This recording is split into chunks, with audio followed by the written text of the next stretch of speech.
I am very excited to have you here. We've had some technical glitches, I guess, on the way here, but we're back. The glitch being, I don't know how to use technology. Don't worry. I honestly learning how to start even podcasting. I've had to take advantage of technology so much more. Like before, I would just rely on my little brother for things. Like if I had a confusion, if I had a worry, if I had like any error, I would just call him up and be like, Emmanuel, sort this out. And I don't have that anymore. And I'm podcasting. So now I'm just watching YouTube videos to help me with all my technological problems. So it's okay, we move. But thank you for joining me today. Thank you for joining me. How has your Sunday been?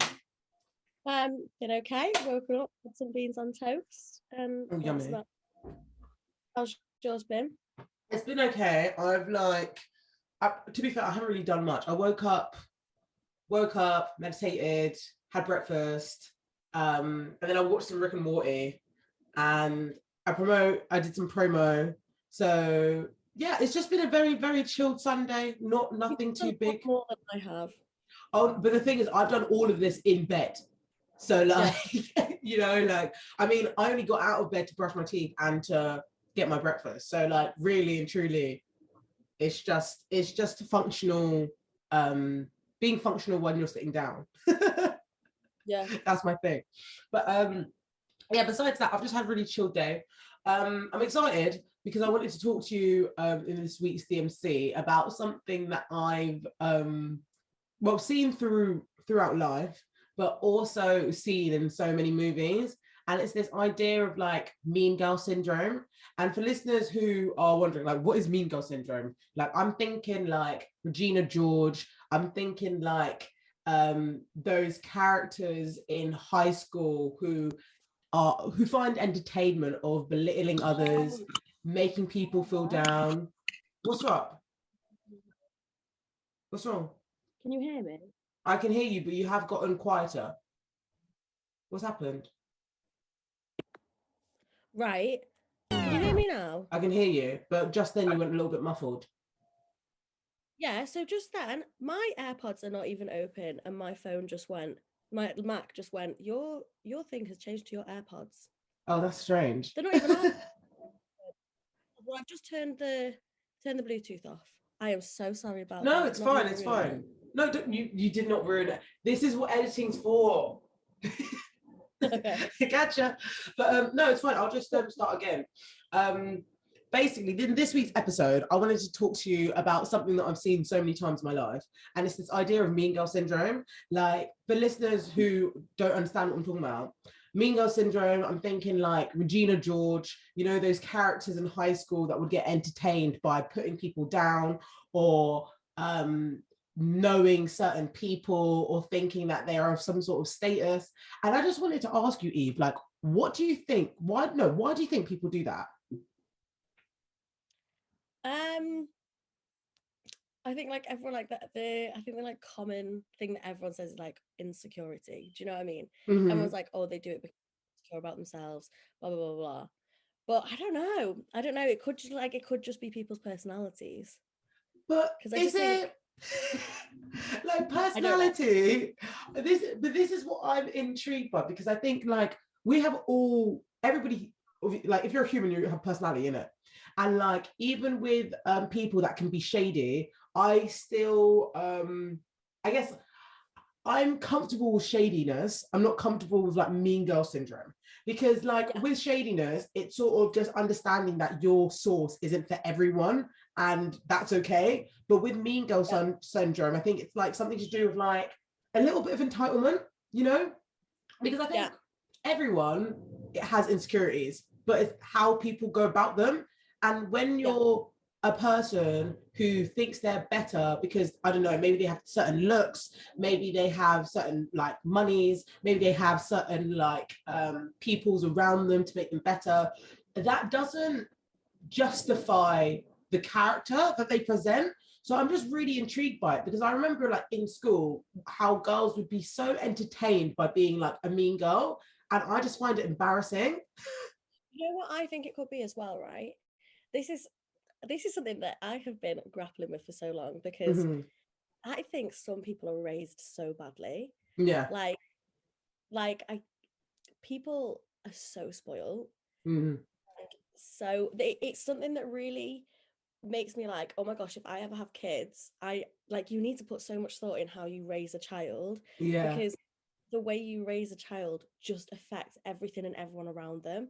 Like, do you Mm. know when you've got them friends that you're literally just like, you're like, oh, they're a bit of a twat, and Yeah. then go and see them in their natural home, meet their parents and stuff, and you're like, that's why. Yeah. Like, 100% you're an only child, but Yeah. like an only child who has been doted on so much, and now you're an absolute like knobhead. Yeah, because that's the thing. One thing that I definitely one thing that I definitely recognize with this like this mean girl syndrome is the fact that they genuinely think the world revolves around them, or the world revolves around their feelings or their emotional like availability. And it's like I mean, in contrast to me, who's not as emotionally available as the person, it just shocks me because like I didn't have an opportunity to express like that. You know, like I'm an emotional person, but I'm not. I'm a lot more reserved compared to like an emotional, forthcoming person. You know, but I mean this to say, like, you'll see an individual who has been quite spoiled in their life, or has had their needs addressed in a very sheltered way that they expect others to shelter them. And it's like, baby, like, no. Like, and then like, it's weird, like even when they feel like they've done wrong, they feel like the world has got something against them, and it's just like, no, that's just the world. Like the world and life has its ups and it has its downs, but that doesn't mean that you can use that as opportunity to make people, or no, to make that, use an opportunity to spite people. Yeah. And what I think as well, like, is everyone has it in them, and everyone has like, no one can say that they've never not been mean to someone. Do you know what I Oh, mean? 100%. Be like the nicest, most chill person in the world, but you've definitely at some point in your life hurt someone. 100. And, like, maybe even sometimes done it purposefully for a bit of a laugh. Mm-hmm. But when you like realize that and then apologize, own it, all that, and just try and like do better, that's fine. But it's when there's them certain people who just can't let someone just live their life. Mm. Can't let like, oh, it just boils my piss. Sorry, I'm swearing so much. I'm so No, sorry. don't you worry. This is you show up in your whole authenticity. If you want to swear, you swear. But like, sorry, It's go like on. as well when I know this isn't necessarily like mean girls, but like just Mm-hmm. there are so many people in the world who won't let people just like live their life, like people who are like transphobic, homophobic, racist, all that. It's like, why are you so concerned with something that is nothing to do with you, that 100. you're gonna sit there and just make someone else feel like shit about their whole life, their whole everything, just because, and it's nothing to do with you. Do you know what I mean? It's terrifying. Like, it's actually terrifying because it's like you're losing sleep of something. No, of a community. You're losing sleep over a community that has nothing to do with you. Yeah. Like Yeah. you have, and I think I've even said this before in an Instagram post, like especially to do with like transness and like the trans like community. Trans people are instinctually authentic, like they're literally being themselves, like wholeheartedly, and that rattles people. It rattles them because they're jealous because they can't do it, and their jealousy comes out in so many painful ways, whether it is micro or macro aggressions. And it's just crazy because it's like, for someone to be trans, most, how do I say this? Like a lot of people who are transphobic don't have like any relation to transness at all. Yeah. And it's like, you're literally losing sleep, you're losing heart space, you're literally like being painful to a community who have nothing to do with you and are just trying to live their best lives. And I find it very, very concerning. Like amidst the suffering that you experience, you still have time to show hate to a group that don't care about you or know you. Like, oh my God, did you see that thing about Pussy Palace? and their tickets. So basically with Pussy Palace, they've got a ticketed tier system.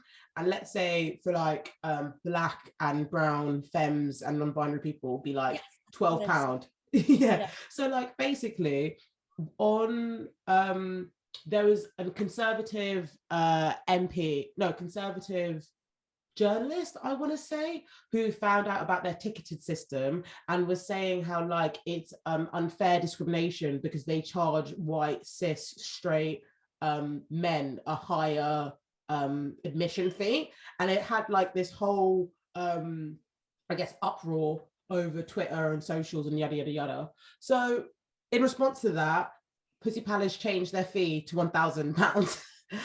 I just love that for them, because it's like why is it that one night a month we can't just have our freedom, and we can't just be free to be ourselves?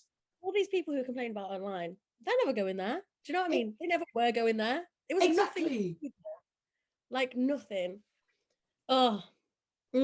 Yeah.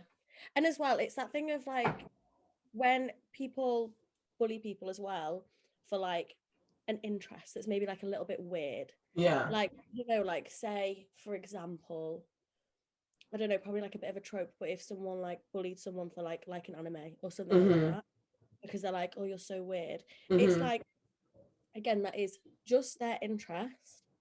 It's nothing to do with like it's just something that makes them happy. Why are you bullying that? Like, do you know what I mean? Honestly, like that rattle me so much. And I think like it's annoying as well, because I think as you grow up and as you grow older, I want to be around people who are passionate about something. Like I don't care if it's anime, I don't care if it's bloody like puzzles, I don't care if it's a sport. Just I want you to like get excited. You know, when you get that childlike excitement that gassed you up and you can't stop talking about it. I think that's so attractive and so appealing. And I think when people who aren't able to like give themselves that freedom to, you know, get all like giddy about something, it means that they're so comfortable projecting that discomfort onto them.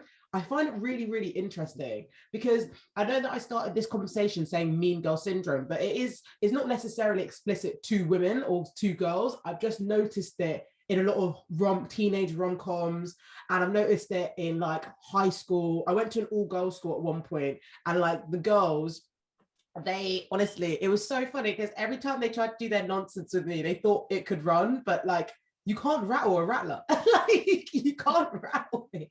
It's like, because I'll cuss you out, you'll cry, and now what now? I'm in detention because I said something too mean. Like what? you were pushing me, you were poking me, and then you're confused at why I'm rude back. Like that's just strange. For me, it was always the boys in my school. Like it was like the mean boys, they were the mean girls. Do you know what I mean? Like, and it was horrible. And it's just like you just literally just couldn't do something without it being like the butt of a joke. Yeah. And then and it was that thing of like I was always the one to argue back, so then I'd get in trouble. And it's like, but can you not see that these people are just taking the piss out of every little tiny thing that I do with my life? Yeah, and it's exhausting. It's exhausting. Like people, like I think that's another reason why I guess me and you got into trouble. It's like people are so much more comforting the perpetrator than they are comforting the individual who's getting it done to them, or the receiver, because I don't know why that is. I don't know why people are so comfortable educating someone who is being outright wrong. You know, it's quite funny because like I was actually sorry, go on. No, you. I think it comes from like fear, like when people are like not giving the person who's being horrible a slap on the wrist, it's because they're scared of like, oh well, if not them, then it's going to be me that they're taking the piss out of. Do you know what I mean? That's true. I think that like it's always sorry, 2 seconds. I'm sorry, I just don't understand people sometimes like come into my room to be like, oh, I got you these pillows, can I use them? I didn't even know the pillows existed, my guy. Use the pillows, enjoy. Sorry, that was so funny. Oh gosh. What I think about is the reason that these people get away with it, and I feel like it never, I personally feel like someone's never mean and then by themselves. Do you know, like, get what I mean by that? Yes, Like, they do it in they do it in a group yeah, so they can and it's validate like, each other. exactly, if they weren't all like gassing each other up, then it just wouldn't happen. You never see someone who's so nasty, so mean all the time, but also has no friends. And when they are nasty and mean all the time, it's like they have no friends because they're nasty and mean all the time, but it's actually because they're like really hurt, something's happened, they're Yeah, all bad and they're scared and blah blah blah blah. And then you just have to give them kindness. yeah, But when like when it's that person who's just a bully and just nasty and thrives off being nasty, they always have people bigging them up, around them. Yeah, and it fuels that nastiness. it's so interesting because I feel like, I mean, I'm lucky to say that I have, I don't really see like that nastiness. I was about to say nastiness, like, yeah, I was about to say nastiness. But like, I haven't seen it, I haven't seen it that like in my, I haven't seen it in like my later life as much as I've seen it in my younger life. Like, don't get me wrong, I've seen people that have been spiteful, but then I'm like, you have no, you don't know how to communicate, so you rely on spite, you know? Yeah. And I think, bye. yeah, and it's just like, I don't really entertain those relationships. I'm just like, you need to have therapy. And I promise you, I'm not the therapist, you know? And I think like, when it comes to people who are insecure with themselves and find validation with like humiliating others, you can see that they want that confirmation that it's like the confirmation that they're seeking is in the undermining of someone else. And I just find it really like interesting how people find comfort in that. It's just strange to me. Yeah. And I think as well, like you're always constantly going to be triggered, which is like bloody exhausting as well, because like you either can't laugh at yourself, you either can't, you're always like sort of like hypervigilance. It's like you're sort of scanning the room and seeing each imperfection in each character that's in your environment, whether that's in school, whether that's in work, whether that's in like various social settings. So I'm just like intrigued by the concept. I'm intrigued by mean people. Like, it's weird. It makes as well, like, it makes you just constantly, if you're like part of that group or part of that like environment, it makes you so constantly aware of everything. Like, I'm like I don't surround myself with like nasty people and stuff anymore, but it's so easy to like fall into that group where you have just got like, you realize, oh my gosh, no, actually all these people are so nasty. Like where I work, like they're still like, they're great fun to hang around with, but these girls are just not me, like not my kind of girls. And it was just like a constantly all taking the piss out of each other, and like live for the drama. Like every day there's a new drama, and it's so exhausting. It's even exhausting to keep up because there's so many names that are going back and forth, you know? Yeah, literally. But it's always, but it was like, I remember just always whenever I was friends with them, like feeling so insecure because I was like trying so hard to fit in with them. Yeah. And like I was like, moved from that workplace, don't like literally never see them anymore. Yeah. And, like, no, I don't blame you. They're like nice, but also so like their whole personality, their whole friendship group is based on kind of ripping the shit out of each other. And it's like, it's boring as well, because it's like I used to be a part of a friendship group where like everyone would just like terrorize each other, and like it wasn't I mean, it wasn't healthy, but then also it wasn't like, it wasn't necessary. It just really wasn't necessary. It was just like someone would start and then another person would go off. It's like, you know, when you like it's like the domino effect, you know, and it just leads into others, and it's just, it makes you feel so degraded and like deflated that it's not worth it. You might as well just hang around with people that hold space for you and also care about your feelings enough not to like push them, you know, because there's nothing, I mean, like, I'm sure you can talk to your friends and you can guys be like, oh, okay, like you can call each other out and like mock each other and stuff. But there's a massive difference between mocking someone, but then like actually like undermining or belittling them for your own gain. And it's just like, it's fucking unattractive. Like, grow up. It's making sure you're in that friendship group that it's like, yeah, mock me.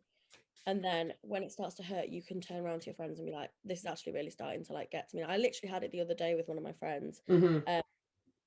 Like, she just kept taking the piss, like, and I think she thought it was a running joke. Just out of I did like at work. And then I turned around to her at one point, I was like, it actually is starting to get to me whenever you say that. So can you stop now? And she, oh my gosh, I am so sorry. And then she bought me a little present. Sorry. And it was just like, that's lovely. Thank you so much for recognizing that and just being like, oh yeah, okay, yeah, shit, sorry. And also knowing that it's like making sure that your friends can also feel comfortable enough to say that to you. You know what I mean? Yeah. Sometimes no, for sure. Because like having ADHD, it's one of the like symptoms of it is that you can like accidentally be quite rude. I don't know, like that's not a very good explanation of it, but there's been so many times in my life where I don't realize that I'm rude to someone. I just don't like, I don't think before I speak, or I don't clock how something I say would actually affect someone's emotions. So there has been quite a few times where like I'll do something, turns out it's really rude, and then I'll find out after the fact, and I'm like, oh my gosh, this person now probably thinks I'm horrible. And I only realize it when someone then explains it to me. And I sometimes worry so much, I'm like, I really don't want people to think that I'm a nasty person. But oh shit, some of the things I'm doing like are quite nasty, but like just turn around and say it to me, please, because then I will correct myself. I'll remember for next time. I'll apologize, things like that. Yeah, I think as we learn about neurodivergent, as we learn more about neurodivergent peoples, it's like understanding that communication is different to neurotypical people. But that's the thing, if you're not like aware of it, then it can be a bit of like conflicting. Then also there is this spiritual teacher that I follow, and her name's Ahime Aura. No, Ahime Aura. Ahime, let me just say that. And I remember she made this post and it was like healthy conflict resolution is only going to bring two people closer. And one thing I can definitely like say about you is that you will always, regardless if it's a stranger or if it's your friend, you'll give them the freedom to respond. You know, it's not going to be met with like defense. It's just going to be kept like, oh, okay, let me know and then let's work through it, you know. And I think even like, I'm sure we're going to talk about more of it in the next episode, but even with like emotional sensitivity and being extremely direct as like a neurodivergent person, it just shocks people because it doesn't adhere to the social cues around what they're used to. So I think it is interesting, but then also it just shows you that like if you give the space to allow someone to respond, and they can do, you are just gonna be able to, well, be respectful and just be hopeful, you know. I thought we could end the DMC with an oracle card message. So I'm going to shuffle these cards and I'd like you to breathe in and out for me. Oh, a bit of a cold, you might be able to hear it. Just don't you worry, breathe in. Sorry. I'm always breathing. You know what I mean? I'm always breathing in and out. No, I'm thinking about it. But I mean like breathe in, breathe out like deeply. Sorry. Oh no, that's so gross. Sorry. No, it's just funny that you said that, because as you said that, my sinuses started acting up and I was like, what the fuck? Okay. Literally, it's like telepathic. Yeah, breathe in and out for me. Okay, oh my god, I'll shuffle the cards. Pick a number between 1 to 5. Sorry. Pick a number between 1 to 5. 5. Okay. I always pick 5 because there's 5 people in my family. Isn't that really cute? That's very cute. Okay. So 19 and 6. I'm using the Spiritual Seasoning for the Soul deck by Kelechi Okafor. 19 says, loved ones who have passed on want you to know you're doing great, sweetie. You are so loved, and it would serve you well to remember this. You are being cheered on by those who have passed on, whether you get a chance to meet them or not. Number 6 says, crying is okay. You're allowed to feel things. There is a prayer in crying that you should not deny yourself. Feel what needs to move through you so you can make space for peace. Number 1 says, the moment is the most important. Is this how you want to use it? All right, so boom, the past no longer exists. The future doesn't exist either. That means the only moment that you know exists for sure is the one you're in right now. Make the most of it. Everything else will sort itself out. 25 says, the answer to our prayers reside in our daily habits. Your prayers that haven't gone unheard. In fact, the things you desire are already in existence. Have you made space for your blessings? Is it the day-to-day things you do that decide when exactly when your blessings will have the permission to come in? And then the last one, 42, says, even at your loneliness, you are never alone. There are times in life that feel bleak. Remember that those times will pass, and even in the midst of them, you are surrounded by divine love and protection. Love. I know, it was very emotional, that oracle card reading. Yeah, very. So I hope... I've obviously, I lost my bapu recently. Oh, so really? I was just, do you know what I mean? No, definitely. Oh, well, I'm happy that the message resonated with you and you can take something from it, because oracle messages, it's just like a little energy guide, you know, to make yourself feel more like calm and grounded. So I'm really grateful for that. It's been lovely having you on the DMC. I've really enjoyed it. Yeah, we should take it to the next bit of the next episode. So thanks everyone for listening. Check out our episode next week where me and Eve are going to be talking about ADHD. But for then, see you later. Bye.